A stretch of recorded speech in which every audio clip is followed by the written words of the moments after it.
আমাদের সমাজে দেখা যায় অনেকে বাবা মা কিংবা দাদা দাদি মারা যাওয়ার পর তাদের পক্ষ থেকে কোরবানি করেন। এই বিষয়টি কোরআন সুন্নাহর আলোকে কতটুকু শরীয়ত সম্মত? নেককার ব্যক্তিবর্গ যারা পূর্বপুরুষ পীর মাশায়েখ আউলিয়া কেরাম যা দুনিয়া থেকে বিদায় নিয়েছে তাদের পক্ষ থেকে কোরবানি করাও জায়েজ, এবং এটা সরাসরি সহিহ হাদিস দিয়ে প্রমাণিত।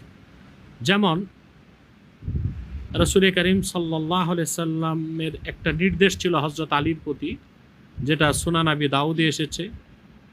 হাদ্দাসানা উসমান ইবনে আবি শাইবাতা হাদ্দাসানা শারীকুন আন আবিল হাসানা আনিল হাকামি আন হানাশ قال رأيت عليا يضحي بكبشين فقلت ما هذا فقال إن رسول الله صلى الله عليه وسلم أوصاني أن أضحي عنه فأنا أضحي عنه।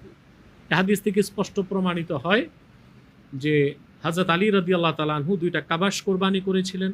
তাকে জিজ্ঞেস করা হয়েছিল কেন কোরবানি করলেন, তিনি বলেছেন হযরত আলী যে আল্লাহ রাসূল সাল্লাল্লাহু আলাইহি ওয়াসাল্লাম আমাকে ওসিয়ত করেছিলেন আমি যেন ওনার পক্ষ থেকে কোরবানি করি, সেজন্য আমি কোরবানি করেছি। তার থেকে বোঝা যায় যে আল্লাহর হাবিব সাল্লাল্লাহু আলাইহি সাল্লামের উম্মতের মধ্যে যারা নেককার, তারা পূর্ববর্তী নেককার আউলিয়া কেরাম বা নেককার পিতামাতা তারা যদি দুনিয়ায় না থাকে তাদের পক্ষ থেকে কোরবানি করতে পারে।